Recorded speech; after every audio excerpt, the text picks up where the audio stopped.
ലോകാരോഗ്യ സംഘടനയുടെ ഒരു റിപ്പോർട്ട് വന്നല്ലോ, കേരളത്തിലെ മരണങ്ങളിൽ 60% ജീവിതശൈലി രോഗങ്ങൾ കൊണ്ടാണ്. കഴിഞ്ഞ വർഷം തൃശ്ശൂർ ഒരു മരണം ഉണ്ടായി. അപ്പോൾ USA മരണങ്ങളുണ്ട്. ആകെ ഇതിൽ സർവൈവ് ചെയ്തിട്ടുള്ളത് ലോകത്ത് തന്നെ 5 പേരാണ്. ഡോക്ടർമാർക്ക് ഭയമാണ് ഈ ബ്രെയിൻ ഡെത്ത് ആണെന്ന് സർട്ടിഫൈ ചെയ്യാൻ. കാരണം അവർ കേസിൽ കുടുങ്ങുമോ എന്നുള്ളതാണ് ഭയക്കുന്നത്. ചൂഷണങ്ങളിൽ ആരും പെടരുത് എന്നുള്ളതാണ്. ആ ചൂഷണങ്ങളിലേക്ക് പലരും അതുമായി ബന്ധപ്പെട്ടിട്ട് അങ്ങനെ ഏജന്റുമാരായി പ്രവർത്തിക്കുന്നു എന്നുള്ളതാണല്ലോ ഇപ്പോൾ പുറത്തു വന്നിട്ടുള്ള കാര്യങ്ങൾ. പക്ഷെ ഏതെങ്കിലും ഒരു പ്രത്യേക ഭക്ഷണം നിരോധിക്കാൻ നമുക്ക് കഴിയില്ല. കാരണം വ്യക്തിപരമായിട്ടുള്ള റൈറ്റാണ്.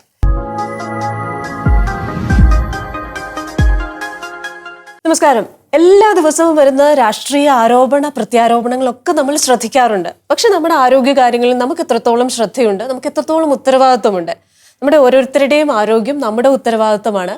അപ്പോൾ ഇതേക്കുറിച്ച് കൂടുതൽ പറയുകയാണ് നമ്മുടെ പ്രിയപ്പെട്ട ആരോഗ്യമന്ത്രി ഈ എപ്പിസോഡിൽ. ലോകാരോഗ്യ സംഘടനയുടെ ഒരു റിപ്പോർട്ട് വന്നല്ലോ, കേരളത്തിലെ മരണങ്ങളിൽ 60% ജീവിതശൈലി രോഗങ്ങൾ കൊണ്ടാണ്. ഇപ്പോൾ മിനിസ്റ്റർ പറഞ്ഞ പോലെ തന്നെ നമ്മൾ കഴിക്കുന്ന ഭക്ഷണമാണ് നമുക്ക് എനർജി തരുന്നതും അതേപോലെ തന്നെ നമ്മുടെ ശരീരത്തിൽ വിഷാംശങ്ങൾ ഉണ്ടാക്കുന്നതും. അപ്പോൾ ഇതിനെക്കുറിച്ച് കൃത്യമായ ഒരു ധാരണ നമുക്കുണ്ടാകണം. അപ്പോൾ ചില വിദഗ്ധർ പറയുന്നത് ഈ പറയുന്നത് പോലെ കുറച്ച് നിയമങ്ങൾ വേണം. അതായത് നമ്മുടെ ഈ ജീവിതശൈലി രോഗങ്ങളിലേക്ക് നയിക്കുന്ന ഭക്ഷണ വസ്തുക്കളെ നിയന്ത്രിക്കുന്ന ചില നിയമങ്ങൾ വേണം. അത് പ്രായോഗികമാണോ? ഏതെങ്കിലും ഒരു പ്രത്യേക ഭക്ഷണം നിരോധിക്കാൻ നമുക്ക് കഴിയില്ല. കാരണം വ്യക്തിപരമായിട്ടുള്ള റൈറ്റാണ്. ഏത് ആഹാരം കഴിക്കണം എന്നുള്ളത് തീർച്ചയായിട്ടും അവരവരുടെ അവകാശമാണ്. പക്ഷേ ആരോഗ്യം എൻ്റെ ഉത്തരവാദിത്തമാണ് എന്നുള്ള ഒരു ബോധ്യത്തിൻ്റെ അടിസ്ഥാനത്തിൽ ഈ രീതിയിലുള്ളൊരു എഡ്യൂക്കേഷൻ സമൂഹത്തിന് കൊടുക്കാൻ കഴിയും. ഇപ്പോൾ എഡ്യൂക്കേഷൻ എന്ന് പറയുമ്പോൾ പലപ്പോഴും നമ്മൾ ഏറ്റവും ഭയങ്കരമായിട്ട് ഹൈലി എഡ്യൂക്കേറ്റഡ് ആയിട്ടുള്ള അല്ലെങ്കിൽ അങ്ങനെയുള്ളവർക്കിടയിൽ പോലും തെറ്റായിട്ടുള്ള ഫുഡ് ഹാബിറ്റ്സ് ഉണ്ട്. പിന്നെ നമ്മുടെ ജോലിയുടെ സാഹചര്യങ്ങൾ, അല്ലെങ്കിൽ ഇപ്പോൾ കണ്ടിന്യൂസ് മീറ്റിങ്ങുകളുള്ളവർ, ഓരോ മീറ്റിങ്ങിലും കോഫി സെർവ് ചെയ്യും, ഓരോ മീറ്റിങ്ങിലും ടീ സെർവ് ചെയ്യും. അപ്പോൾ അതിനകത്ത് ഷുഗറുണ്ട്, അതിനകത്ത് പാല് ഉണ്ട്, അങ്ങനെ. അല്ലെങ്കിൽ ഞാൻ പറയുന്നത് ഒരു ആരോഗ്യത്തെ സംബന്ധിച്ച് ഒരു ഒരു അവബോധം ജനിപ്പിക്കുക എന്നുള്ളതാണ് പരമപ്രധാനമായിട്ടുള്ളൊരു കാര്യം. പക്ഷെ ഏതെങ്കിലും ഭക്ഷണം നിരോധിക്കുക എന്നുള്ളത് വാസ്തവത്തിൽ അതൊരു വ്യക്തിയുടെ നിരോധനമെന്നല്ല, അത്തരം ഭക്ഷണങ്ങൾക്കൊരു നിയന്ത്രണം. അല്ലെങ്കിൽ ഈ പറയുന്നത് പോലെ തന്നെ ഈ cigarette smoking is injurious to health എന്ന് പറയുന്ന പോലെ തന്നെ ഇതിൻ്റെ ഭക്ഷണം കഴിക്കുമ്പോൾ ഇപ്പം നമുക്കറിയാം ഏറ്റവും കൂടുതൽ ആരോഗ്യത്തെക്കുറിച്ച് അവബോധമുള്ളവർ, ഏറ്റവും കൂടുതൽ ഫിറ്റ്നസ് എക്സർസൈസ് ഫ്രീക്കുകളായിട്ടൊക്കെ ഉള്ള ഒരുപാട് പേര് കേരളത്തിലുണ്ട്. എന്ന് പറയുമ്പോൾ പോലും നമ്മളിത് അപകടമാണെന്ന് അറിഞ്ഞു തന്നെ. അപ്പോൾ ഓരോ തവണയും വളരെ സ്നേഹത്തോടു കൂടി ഇവരെ ഇത് ഓർമ്മിപ്പിക്കുന്ന എന്തെങ്കിലും ചെയ്യുക എന്നുള്ളത് ഓരോ കാര്യത്തിലും. ഈ പറയുന്ന ഹെൽത്തിൻ്റെ ഓരോ കാര്യത്തിലും നമുക്ക് ഫിറ്റ്നസ് വേണമെന്നുള്ളതാണെങ്കിലും നമുക്ക് ഈ പറയുന്ന മെനു കാർഡിന് ചില ഹോട്ടൽസിൽ വൺ ടൈം ആയിട്ട് യൂസ് ചെയ്യാവുന്ന ചില പസിൽസ് ഒക്കെ കൊണ്ടുവെക്കുന്നു. ആ പസിൽസിന് പകരം ഇവിടുന്ന് ഷവർമ കഴിക്കുമ്പോൾ നിങ്ങൾ ശ്രദ്ധിക്കേണ്ട ഇന്ന കാര്യങ്ങൾ നിങ്ങൾ ശ്രദ്ധിക്കണം കേട്ടോ എന്ന് നമ്മുടെ സുഹൃത്തിനോട് പറയുന്നത് പോലെ അവരൊന്ന് പ്രിന്റ് ചെയ്ത് വെച്ച് കഴിഞ്ഞാൽ എന്തായാലും ഫുഡ് വെയിറ്റ് ചെയ്യുന്നത് വരെ ഇവരവിടെ ഇരിക്കുമല്ലോ. അപ്പൊ അതൊന്ന് വായിക്കുമ്പോൾ ആ കുഞ്ഞുങ്ങളടക്കം അവർ ചിലപ്പോൾ അതിലേക്ക് ചിലപ്പോൾ ഒരു ആനിമേറ്റഡ് ക്യാരക്ടറിന്റെ ഒരു പടമോ ഒക്കെ വെച്ച് കഴിഞ്ഞാൽ കുട്ടികൾക്കും അതിലൊരു ആകർഷണം വരും.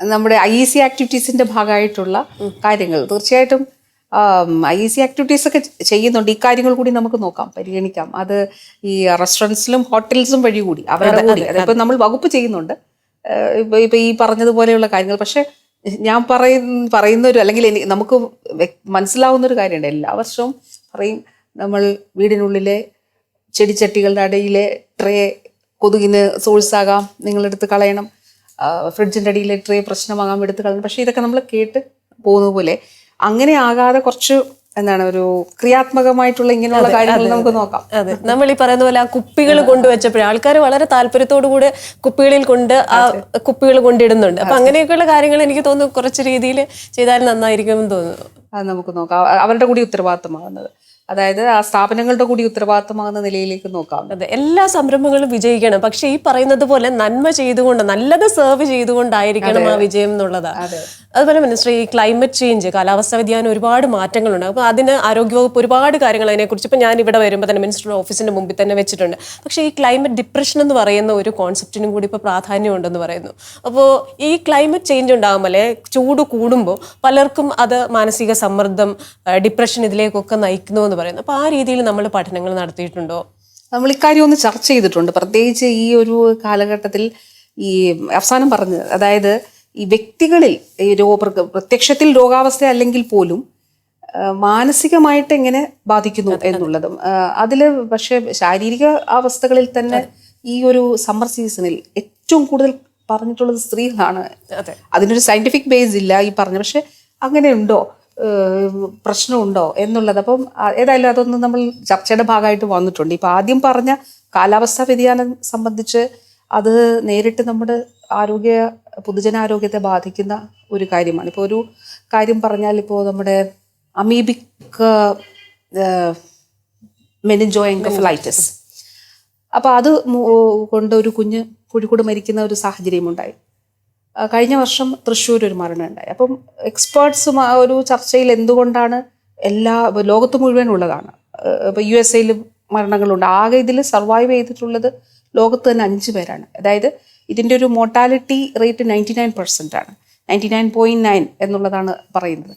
അപ്പോൾ എന്തുകൊണ്ട് ചിലപ്പോൾ ഇതിനെന്തെങ്കിലും, അപ്പോൾ ആരോഗ്യ പ്രവർത്തകർ വിദഗ്ധർ പറയുന്ന ഒരു കാര്യം, ചിലപ്പോൾ കാലാവസ്ഥയിലുള്ള അന്തരീക്ഷ താപത്തിലുള്ള വർധനവ് മൂലം ഈ രോഗാണുക്കളുടെ ഒരു കൂടുതലായിട്ടുള്ള എണ്ണം ഉണ്ടാകാം. അപ്പം ഡയറക്റ്റ് ആയിട്ട് ഇപ്പം വേറെ അങ്ങനെ ഒരുപാട് കാര്യങ്ങൾ നേരിട്ട് നമ്മുടെ പൊതുജനാരോഗ്യ സംവിധാനത്തെ ബാധിക്കുന്നുണ്ട്. ഈ പറഞ്ഞത് ഈ സയന്റിഫിക്കലി പ്രൂവ് ചെയ്യപ്പെടേണ്ട ഒരു കാര്യമാണ്. അപ്പോൾ അതോടൊപ്പം തന്നെയാണ് ഈ ജന്തുജന്യ രോഗങ്ങൾ. ഇപ്പോൾ മൃഗങ്ങൾ, അവർക്ക് വനത്തിനുള്ളിൽ ചൂട് കൂടുന്നു, അവിടുത്തെ അരുവികളും ആറുകളൊക്കെ വരണ്ട് അവർ പുറത്തേക്ക് വരുമ്പോൾ കൂടുതൽ മാൻ ആനിമൽ കോൺഫ്ലിക്റ്റ് ഉണ്ടാകുന്നു. അപ്പോൾ കൂടുതൽ ജന്തുജന്യ രോഗങ്ങൾക്കുള്ള സാധ്യതകളുണ്ട്. ഇപ്പം നിപ്പായുടെ തന്നെ കാര്യത്തിൽ വവ്വാലുകളാണ് സോഴ്സസ്, നാച്ചുറൽ റിസർവോഴ്സ് ആയിട്ട് വവ്വാലുകളാണ്, അവയാണ് നാച്ചുറൽ റിസോഴ്സസ്. അപ്പോൾ അതുകൊണ്ട് ഈ കാലാവസ്ഥാ വ്യതിയാനം വലിയ രീതിയിൽ നമ്മുടെ പൊതുജനാരോഗ്യ സംവിധാനത്തെ ബാധിക്കുന്നുണ്ട്. ഇപ്പോൾ അടുത്തൊരു വലിയ വെല്ലുവിളി നമുക്ക് മുന്നിലുള്ളത് ഏവിയൻ ഫ്ലൂ ആണ്, H5N1. ലോകത്തിൽ തന്നെ കഴിഞ്ഞ വർഷം 800 പേർക്ക് ബേർഡ്സിൽ നിന്ന് രോഗം വന്നിട്ടുണ്ട്. പക്ഷേ കേരളത്തിൽ ഇതുവരെ ആർക്കും താറാവുകളിൽ നിന്നോ പക്ഷികളിൽ നിന്ന് H5N1 വന്നിട്ടില്ല. പക്ഷേ ഇതിനൊരു മ്യൂട്ടേഷൻ ഉണ്ടായാൽ, വൈറസിന് മ്യൂട്ടേഷൻ ഉണ്ടായാൽ അടുത്തൊരു പാൻഡമിക്കായി ഇത് വരാനുള്ള എല്ലാ സാധ്യതയും ഉണ്ട് എന്നുള്ളതാണ്. അപ്പോൾ അതുകൊണ്ട് ഇനിയൊരു പകർച്ചവ്യാധി ഉണ്ടെങ്കിൽ ഒരു പക്ഷേ H5N1 കൊണ്ടായിരിക്കാം എന്ന് പറയുന്നുണ്ട്. അപ്പോൾ കാലാവസ്ഥാ വ്യതിയാനം, അത് ജന്തുക്കളിൽ ഉണ്ടാകുന്ന മാറ്റം, അതെല്ലാം തീർച്ചയായിട്ടും നമ്മുടെ പൊതുജനാരോഗ്യ സംവിധാനത്തെ ബാധിക്കുന്നുണ്ട്. അതുപോലെ തന്നെ നമ്മുടെ മനസ്സ് പറയുന്നത് നമ്മുടെ ശരീരം കേൾക്കും, റിയാക്ട് ചെയ്യും. ഇപ്പൊ ഈ സൈക്കോസൊമാറ്റിക് ഡിസീസ് എന്ന് പറയുന്നത് കുറേ ഉണ്ടല്ലോ. അപ്പൊ നമ്മുടെ മാനസികമായ എല്ലാ സമ്മർദ്ദങ്ങളും ചിലപ്പോൾ അത് രോഗാവസ്ഥകളായിട്ട് പുറത്തേക്ക് വരികയും അത് വലിയ പ്രശ്നങ്ങൾ ഉണ്ടാക്കുകയും, ഇപ്പൊ നമ്മുടെ മാനസിക ആരോഗ്യ മേഖലയിൽ കൂടെ അത്തരത്തിലുള്ള പല നടപടികളും ഇപ്പൊ എടുക്കുന്നുണ്ട്. അപ്പോൾ അത് എല്ലാ തലങ്ങളിലേക്കും എത്തിച്ചേരും. എനിക്ക് തോന്നുന്നു നമ്മളെ ഈ താഴത്തെ തലങ്ങളിൽ വരെ ഈ ആശാവർക്കർമാരൊക്കെ ഓരോ വീടുകളിലും ചെല്ലുന്നുണ്ട്. പക്ഷേ ഈ പറയുന്ന മിനിസ്റ്റർ പറഞ്ഞ പോലെ തന്നെ നഗരത്തിലുള്ള ഏതൊക്കെയോ ലെയറുകൾ ഇതിൽ മിസ്സിംഗ് ആയിട്ട് പോകുന്നുണ്ട്. മാനസികാരോഗ്യം വളരെ പ്രധാനപ്പെട്ടതാണ്, മെന്റൽ ഹെൽത്ത്. അപ്പോൾ അത് ശരിക്കും ശരീരത്തിൽ പല അവസ്ഥകളിലേക്ക് മനുഷ്യരെ നയിക്കുന്നതാണ്. അതോടൊപ്പം ഡിപ്രഷൻ, പല തലത്തിലും ആളുകളിൽ ഡിപ്രഷൻ, എല്ലാ മേഖലകളിലും പെട്ടവർക്ക് അത് ഉണ്ടാകുന്ന ആ അവസ്ഥ ഉണ്ടാകാറുണ്ട്. അപ്പോൾ അത് മുന്നിൽ കണ്ടുകൊണ്ട് ഇപ്പോൾ നമ്മൾ കുറേയേറെ കാര്യങ്ങൾ സർക്കാർ തലത്തിൽ ചെയ്യുന്നുണ്ട്. ഇപ്പോൾ ഇൻസ്റ്റിറ്റ്യൂഷണൽ കെയർ അല്ലാതെ ഒരു കമ്മ്യൂണിറ്റി ബേസ്ഡ് കെയർ കൂടി അതിനാവശ്യമാണ് എന്നുള്ളത്. അപ്പോൾ അതിൽ പരമമായിട്ടുള്ളൊരു കാര്യം, അങ്ങനെ എന്തെങ്കിലും പ്രശ്നമാണെന്ന് മറ്റൊരാൾ അറിഞ്ഞാലോ, പക്ഷെ ഇതൊരു രോഗാവസ്ഥയാണ്, അതൊരു ചികിത്സിച്ചാൽ മാറുന്നൊരു കാര്യമാണ്. ഒന്ന്, അത് രോഗമാണെന്നുള്ളത് തിരിച്ചറിയുക, അതിന് ചികിത്സ വേണം എന്നുള്ളത് തിരിച്ചറിയുക. അപ്പോൾ അതിന് കൃത്യമായിട്ടുള്ളൊരു ചികിത്സ കിട്ടുക, ഇത് വളരെ പ്രധാനപ്പെട്ട ഒരു കാര്യമാണ്. നമുക്ക് ചില സ്റ്റിഗ്മകളുണ്ട്. ഇപ്പോൾ നമ്മൾ നേരിടുന്ന ഒരു വിഷയം, നമ്മുടെ ഇൻസ്റ്റിറ്റ്യൂഷനിലുള്ള ഇപ്പോൾ തിരുവനന്തപുരത്ത് 450 നമ്മുടെ ബെഡ് സ്ട്രെങ്ത് എങ്കിൽ നമുക്കത് അവിടെ 300-ലധികം ആളുകൾ അധികമായിട്ട് അവിടെയുണ്ട്. കോഴിക്കോടും ഇതുപോലെ തന്നെയുണ്ട്. നമുക്ക് അലോട്ടഡ് ആയിട്ടുള്ള സ്ട്രെങ്ത്തിന് അപ്പുറത്തേക്ക് ആളുകളുണ്ട്. അതിനൊരു കാരണം, ഈ രോഗം മാറിയവരെ തിരിച്ച് വീടുകളിലേക്ക് കൊണ്ടുപോകുന്നില്ല. മക്കളെ വിവാഹം കഴിച്ചയക്കാറായി, മക്കൾ വിവാഹപ്രായമായി, അല്ലെങ്കിൽ അവരുടെ ഒരു സോഷ്യൽ സ്റ്റാറ്റസിന് ഇവർ ചെല്ലുന്നത് ശരിയല്ല, അത് ഭംഗം വരുത്തും. അപ്പോൾ തീർച്ചയായിട്ടും ആ സ്റ്റിഗ്മകൾ അതിജീവിക്കേണ്ടത്. ആ സ്റ്റിഗ്മയുടെ ഏറ്റവും മറ്റൊരു ഇതാണ് ഞാൻ പറഞ്ഞത്, ഇങ്ങനൊരവസ്ഥ ഉണ്ടെങ്കിൽ അതൊരു രോഗമാണ്, ഒരു രോഗമുണ്ട്, അത് ചികിത്സിക്കണം, അതൊരു രോഗം മാത്രമാണ്, ശരീരത്തിനുണ്ടാകുന്ന ഒരു തലവേദന പോലെയുള്ളൊരു രോഗം അല്ലെങ്കിൽ അതുപോലൊരു രോഗമാണെന്നുള്ളത് ഒരു ബോധ്യം ഉണ്ടാകണം എന്നുള്ളത്. അതുകൊണ്ട് നമ്മുടെ ഒരു നയത്തിൻ്റെ അടിസ്ഥാനത്തിൽ തന്നെ ഒരു കമ്മ്യൂണിറ്റി ബേസ്ഡ് ആയിട്ടുള്ള ഒരു ഇൻ്റർവെൻഷൻസ് ഇപ്പോൾ അതിന് വേണ്ടിയിട്ടുള്ള പ്രവർത്തനങ്ങൾ നടക്കുന്നുണ്ട്. അതോടൊപ്പം തന്നെ അതിനനുസരിച്ചിട്ടുള്ള എല്ലാ മേഖലകളിലും അതിൽ ക്രിയാത്മകമായിട്ടുള്ള ഇടപെടൽ ഉണ്ടാകണം എന്നാണ്. അതുകൂടാതെ നമ്മൾ സ്റ്റേറ്റ് മെൻ്റൽ ഹെൽത്ത് അതോറിറ്റി, ഇപ്പോൾ ഈ നിയമാനുസൃതമായി തന്നെ മെൻ്റൽ ഹെൽത്ത് അതോറിറ്റികൾ കൂടി നിലവിൽ വന്നിട്ടുണ്ട്. ഇപ്പോൾ തിരുവനന്തപുരത്തും അതുപോലെ കോട്ടയത്തും കോഴിക്കോടും ജഡ്ജസിൻ്റെ നേതൃത്വത്തിൽ ഇൻസ്റ്റിറ്റ്യൂഷണൽ കെയർ കൊടുക്കുന്ന ആളുകളുടെ സംബന്ധിച്ച കാര്യങ്ങൾ, അല്ലെങ്കിൽ മെൻ്റൽ ഹെൽത്ത് പ്രശ്നമുള്ള അല്ലെങ്കിൽ അങ്ങനെ രോഗാവസ്ഥയിലുള്ള ആളുകളുടെ അവകാശങ്ങൾ സംബന്ധിച്ച കാര്യങ്ങൾ, മനുഷ്യാവകാശങ്ങൾ സംബന്ധിച്ച കാര്യങ്ങൾ, ഇതൊക്കെ നിയമപരമായി തന്നെ നോക്കുന്നതിനും ഇടപെടുന്നതിനും വേണ്ടിയിട്ടുള്ള അതോറിറ്റീസ് കൂടി ഇപ്പോൾ ഇലക്ഷന് മുൻപാണ് അത് നിലവിൽ വന്നിരുന്നു. അപ്പോൾ ആ അതോറിറ്റികൾ പൂർണ്ണതോതിൽ നമുക്ക് സംസ്ഥാനത്ത് പ്രവർത്തിച്ചു തുടങ്ങുകയുമാണ്. ഈ അവയവദാനവുമായി ബന്ധപ്പെട്ട ചില വാർത്തകൾ മിനിസ്റ്റർ ശ്രദ്ധിച്ചിട്ടുണ്ടാവുമല്ലോ. കാരണം ദാരിദ്ര്യത്തെ അങ്ങ് ചൂഷണം ചെയ്യുകയാണ്. എനിക്ക് അത്രയും ജീവിക്കാൻ നിവർത്തിയില്ല എന്ന് പറയുമ്പം എന്നാ കിഡ്നി അങ്ങ് കൊടുത്തേക്കൂ, അല്ലെങ്കിൽ ഇത് ചെയ്തേക്കൂ എന്ന് പറഞ്ഞിട്ട് രാജ്യത്തിന് പുറത്തു കൊണ്ടുപോയി ഇത്തരത്തിലുള്ള അവയവ കച്ചവടം നടത്തുന്നു. പിന്നീട് അവർക്ക് ആരോഗ്യ പ്രശ്നങ്ങൾ ഉണ്ടാകുന്നു. അപ്പോൾ ഈ അവയവദാനവുമായി ബന്ധപ്പെട്ട് നമുക്ക് കൃത്യമായ നിയമങ്ങളുണ്ട്, കൃത്യമായ നടപടിക്രമങ്ങളുണ്ട്. പക്ഷെ അത് പലർക്കും അറിയില്ല. ഇനി അറിയാമെങ്കിൽ പോലും ഈ ഏജന്റുമാരുടെ ചതിക്കുഴിയിലൊക്കെ വീഴുന്നുണ്ട്. അതുമായി ബന്ധപ്പെട്ട് എന്തെങ്കിലും നടപടികൾ സർക്കാർ എടുക്കുമോ? അല്ല, അതിൽ ശക്തമായിട്ടുള്ള നടപടികൾ തന്നെ ഉണ്ടാകും. ഇതുമായി ബന്ധപ്പെട്ടിട്ടുള്ള കുറ്റകൃത്യങ്ങളിൽ വളരെ ശക്തമായിട്ടുള്ള നടപടികൾ തന്നെ ഉണ്ടാകുമെന്നുള്ളതാണ്. ഇതിൽ ഒരു കാര്യം കൂടിയുണ്ട്. അതായത് നമുക്ക് ഈ മൃതസഞ്ജീവനി വഴിയുള്ള അവയവദാനം, അത് ശരിക്കും നമുക്ക് അങ്ങനെ ഒരു പ്രോഗ്രാമുണ്ട്. ഇപ്പോൾ ഞാൻ രാജ്യത്തെ മറ്റ് ജില്ലാ ഹോസ്പിറ്റൽസുമായിട്ട് സംസാരിച്ചപ്പോൾ പ്ലാസ്മ എക്സ്ചേഞ്ചിനെ കുറിച്ചായിരുന്നു ചർച്ച ചെയ്തത്. അപ്പോൾ ലിവർ ട്രാൻസ്പ്ലാന്റേഷൻ, അപ്പോൾ അവർ ലിവർ ട്രാൻസ്പ്ലാന്റേഷനെ കുറിച്ച് പറഞ്ഞു ഞങ്ങൾ കഡാവർ ട്രാൻസ്പ്ലാന്റ് ആണ് കൂടുതൽ ചെയ്യുന്നത്. പക്ഷെ ഇവിടെ ഡോക്ടർമാർക്ക് ഭയമാണ് ഈ ബ്രെയിൻ ഡെത്ത് ആണെന്ന് സർട്ടിഫൈ ചെയ്യാൻ. കാരണം അവർ കേസിൽ കുടുങ്ങുമോ എന്നുള്ളതാണ് ഭയക്കുന്നത്. അതിൻ്റെ ഒരു മറുവശത്ത് ഈ രീതിയിലുള്ള മാഫിയകൾ വലിയ രീതിയിലുള്ള, അതിലും സ്ത്രീകൾ കൂടുതലായി ചൂഷണത്തിനിരയാക്കപ്പെടുന്നു എന്നുള്ളത് വളരെ പ്രധാനപ്പെട്ട ഒരു കാര്യമാണ്. അപ്പോൾ തീർച്ചയായിട്ടും നമുക്ക് കൃത്യമായിട്ടുള്ള നിയമമുണ്ട്. അതൊരു രാജ്യത്ത് പൊതുവായിട്ടുള്ള അവയവദാനവുമായി ബന്ധപ്പെട്ടുള്ള നിയമമാണ്. ആ നിയമത്തിൻ്റെ അടിസ്ഥാനത്തിൽ കേസോട്ടോ എന്നുള്ളൊരു സംവിധാനം നമുക്കുണ്ട്. അത് കേസോട്ടോയുടെ നിയന്ത്രണത്തിലും അവരുടെ നിരീക്ഷണത്തിലുമാണ് ഈ അവയവദാനം സംസ്ഥാനത്ത് മുഴുവനായിട്ട് നടക്കേണ്ടത്. അതിൽ കൃത്യമായിട്ടുള്ള നിയമങ്ങളുണ്ട്. ആ നിയമങ്ങൾ പാലിക്കാത്ത വ്യക്തികൾക്കെതിരെയും സ്ഥാപനങ്ങൾക്കെതിരെയും അങ്ങനെയുള്ള പരാതികളിന്മേൽ നടപടികൾ ഉണ്ടാകും. ഇപ്പൊ നിലവിൽ വരുന്ന കേസുകളിലും ആ രീതിയിലൊരു ശ്രദ്ധയും ആ രീതിയിലുള്ള തീർച്ചയായിട്ടും നമ്മളത് സംബന്ധിച്ചൊരു പൊതുവായിട്ടുള്ളൊരു ബോധം രൂപപ്പെട്ടിട്ടുണ്ടെന്നാണ് എനിക്ക് തോന്നുന്നത്. അപ്പോൾ തീർച്ചയായിട്ടും കൂടുതൽ ചൂഷണങ്ങളിൽ ആരും പെടരുത് എന്നുള്ളതാണ്. ആ ചൂഷണങ്ങളിലേക്ക് ഇപ്പോൾ പലരും അതുമായി ബന്ധപ്പെട്ടിട്ട് അങ്ങനെ ഏജന്റുമാരായി പ്രവർത്തിക്കുന്നു എന്നുള്ളതാണല്ലോ ഇപ്പോൾ പുറത്തു വന്നിട്ടുള്ള കാര്യങ്ങൾ. തീർച്ചയായിട്ടും ആ ചൂഷണങ്ങൾക്ക് വിധേയരാകരുത് എന്നുള്ളത് വളരെ പ്രധാനപ്പെട്ട ഒരു കാര്യമാണ്. അതോടൊപ്പം തന്നെ ശക്തമായിട്ടുള്ള നടപടികളും അതിൻ്റെ ഭാഗമായിട്ട് ഉണ്ടാകും.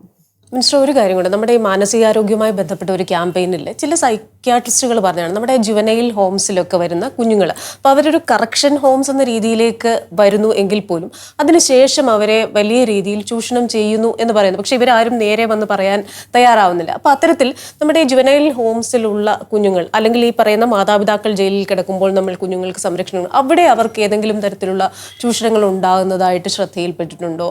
അവിടെ കൃത്യമായ അവർക്കൊരു ഹോം കെയർ, ഒരു വീട് പോലെയുള്ള സുരക്ഷ അവർക്കുണ്ടോ? ഈ കാലഘട്ടത്തിൽ നമ്മുടെ ഇതുപോലുള്ള ജുവനൈൽ ഹോംസും അതോടൊപ്പം തന്നെ കുഞ്ഞുങ്ങൾക്ക് പരിരക്ഷ കൊടുക്കുന്ന വീട്, ഇങ്ങനെയുള്ള സ്ഥാപനങ്ങളുമായി ബന്ധപ്പെട്ടും കൃത്യമായിട്ടുള്ളൊരു നിരീക്ഷണവും മേൽനോട്ടവും ഉണ്ട്. ഇതിൽ നിയമവുമായി സംഘർഷമുള്ള കുഞ്ഞുങ്ങൾ, അതായത് ശ്രദ്ധയും പരിചരണവും ആവശ്യമുള്ള കുഞ്ഞുങ്ങൾ, ഇപ്പോൾ കൂടുതൽ നമ്മളൊരു ഇൻസ്റ്റിറ്റ്യൂഷണൽ കെയർ എന്നുള്ളതിനേക്കാൾ കൂടുതൽ ഒരു കുടുംബാധിഷ്ഠിത പരിചരണം നൽകുന്നതിന് വേണ്ടിയിട്ടാണ് സർക്കാർ ഇപ്പോൾ ശ്രമിക്കുന്നത്. അപ്പോൾ ഇതിൽ ഒരു പ്രത്യേകമായി ബഹുമാനപ്പെട്ട സുപ്രീം കോടതി കേരളത്തെ കഴിഞ്ഞ 2023 പ്രത്യേകമായിട്ട് അഭിനന്ദിച്ച ഒരു പദ്ധതിയുണ്ട്. അത് നമ്മുടെ കാവൽ എന്ന പദ്ധതിയാണ്. പ്രത്യേകമായി നമ്മുടെ ഈ പ്രോജക്റ്റ് കാണണം എന്ന് പറഞ്ഞ് ഡോക്യുമെൻ്റ് ചെയ്ത് അവിടെ ഡൽഹിയിൽ കോടതിക്ക് മുൻപാകെ ഇത് പ്രദർശിപ്പിച്ചു. എന്നിട്ട് അവിടെ ജഡ്ജസ് തന്നെ ഇത് വളരെ, അതായത് ഫോസ്റ്റർ കെയർ ആണ്. ആ ഫോസ്റ്റർ കെയറിൽ ഒരു കുടുംബം, ആ കുടുംബത്തെ ചൂസ് ചെയ്തിട്ട് ഒരു കുട്ടിയെ, ഇങ്ങനെ നിയമവുമായിട്ട് കോൺഫ്ലിക്റ്റ് ഉള്ള കുഞ്ഞുങ്ങൾ, അല്ലെങ്കിൽ ഈ നമ്മൾ പറയുന്ന സ്പെഷ്യൽ നീഡ് ആൻഡ് കെയർ ആവശ്യമുള്ള കുഞ്ഞ്, ആ കുഞ്ഞിനെ ആ ഫാമിലി ആപ്റ്റാണോ എന്നുള്ള എല്ലാ കാര്യങ്ങളും അത് ഔദ്യോഗികമായിട്ട് തന്നെ നോക്കും. അതിന് ഒത്തിരി മാനദണ്ഡങ്ങളുണ്ട്. ആ ഫാമിലി വില്ലിങ് ആകണം. ആ ഫാമിലി കൃത്യമായി, അതായത് ഈ കുഞ്ഞൊരു പ്രൊട്ടക്ട് ചെയ്യപ്പെടുന്നു എന്നുള്ളത് ഉറപ്പാക്കുകയും ചെയ്യും. അങ്ങനെ 12,000-ഓളം കുഞ്ഞുങ്ങളെ നമ്മൾ ഫോസ്റ്റർ കെയറിന് കൊടുത്തിട്ടുണ്ട്. ആ 12,000-ഓളം കുഞ്ഞുങ്ങൾ ഒരു കാലയളവിലേക്കാണ് കൊടുക്കുന്നത്.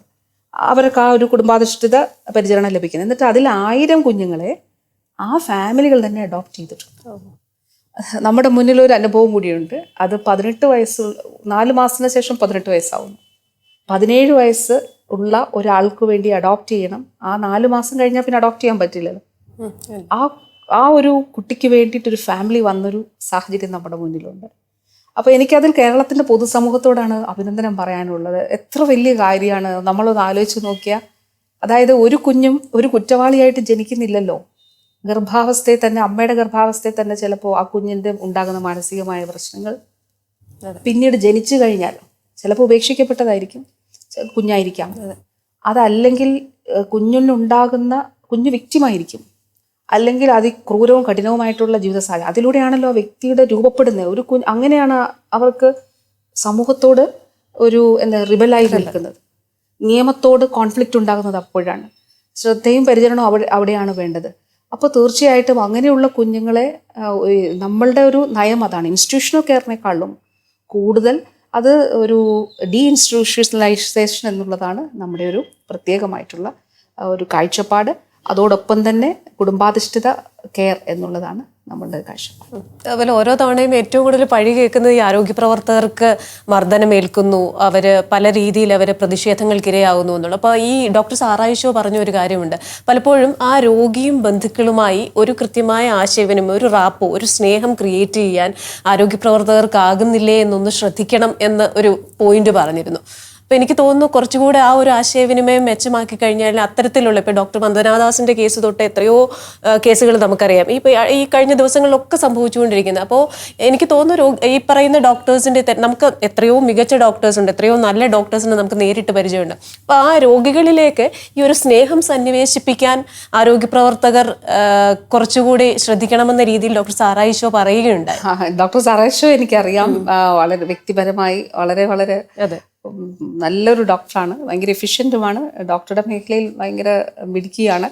എനിക്ക് തോന്നുന്നു ഡോക്ടർ USA അവിടുന്ന് സ്വന്തം നാട്ടിൽ ഒരു സേവനം നൽകണം എന്നുള്ള നിലയിലാണ് നാട്ടിൽ വന്നിരിക്കുന്നത്. അപ്പോൾ അത്ര ഡെഡിക്കേറ്റഡ് ആയിട്ടുള്ളൊരു ആളാണ് ഡോക്ടർ സാറ.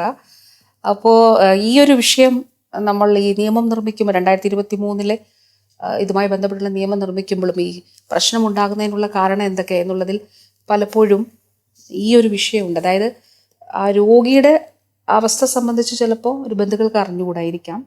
അപ്പോൾ അതോടൊപ്പം തന്നെ കൃത്യമായിട്ട് രണ്ടുമുണ്ട്, കമ്മ്യൂണിക്കേഷൻ വളരെ പ്രധാനമാണ്.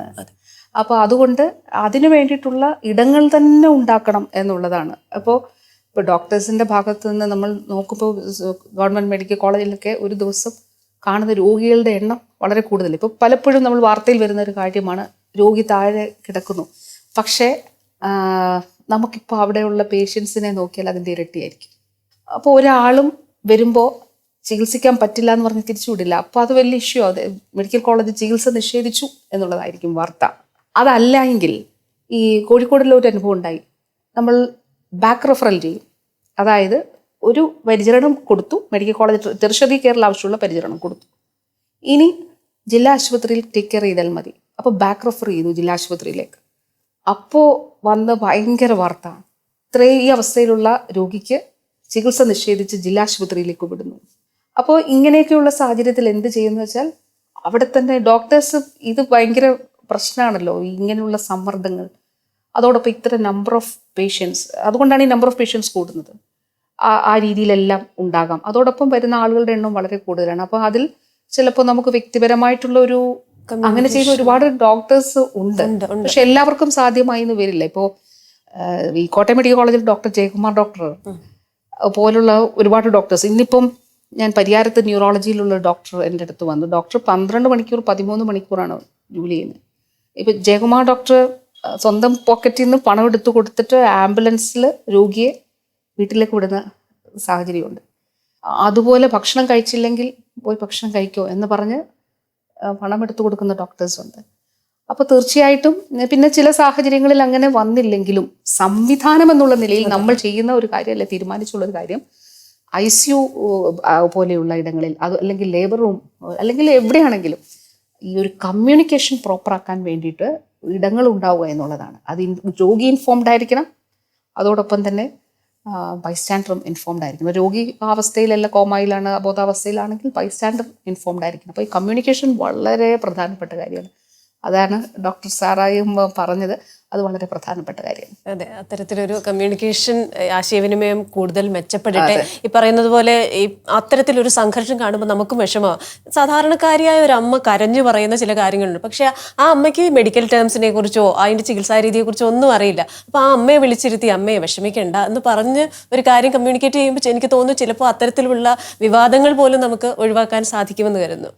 എന്തായാലും മിനിസ്റ്റർ നമ്മൾ പറഞ്ഞ റിക്വസ്റ്റുകളൊക്കെ ഒന്ന് മനസ്സിൽ അതുകൂടെ വെക്കുക. കാരണം വളരെ പേഴ്സണലൈസ്ഡ് ആയിട്ട് കസ്റ്റമൈസ്ഡ് ആയിട്ട് നമ്മുടെ സ്ത്രീകൾക്കും കുഞ്ഞുങ്ങൾക്കും പുരുഷന്മാർക്കും കുടുംബത്തിലെ എല്ലാവർക്കും വേണ്ടിയുള്ള കൂടുതൽ കുറച്ചുകൂടെ കാഷ്വൽ ആയിട്ടുള്ള കുറച്ച് ക്യാമ്പയിൻസ് കൂടെ ഒക്കെ ചെയ്ത് നമ്മൾ കുറച്ചും കൂടെ ആരോഗ്യ കാര്യത്തിൽ ഈ പറയുന്ന പോലെ എൻ്റെ ആരോഗ്യം എൻ്റെ ഉത്തരവാദിത്വം എന്ന് ഓരോ പൗരനും ചിന്തിക്കുന്ന രീതിയിലേക്ക്. അപ്പോൾ എനിക്ക് തോന്നുന്നു സർക്കാരിൻ്റെയും തലവേദന കുറയുകയാണ് അവിടെ ചെയ്യുന്നത്. ഓരോ പൗരനും അത്തരത്തിലൊരു ഉത്തരവാദിത്വം. നമ്മളെപ്പോഴും അവകാശങ്ങളെക്കുറിച്ച് പറയും, പക്ഷെ നമ്മുടെ കടമകളെക്കുറിച്ച് നമ്മൾ അത്ര സീരിയസ് ആണോ എന്ന് എനിക്കറിയില്ല. അപ്പോൾ ഞാനടക്കമുള്ള എല്ലാ പൗരന്മാരും തീർച്ചയായും എല്ലാ പിന്തുണയും ഉണ്ടാവും. All the best.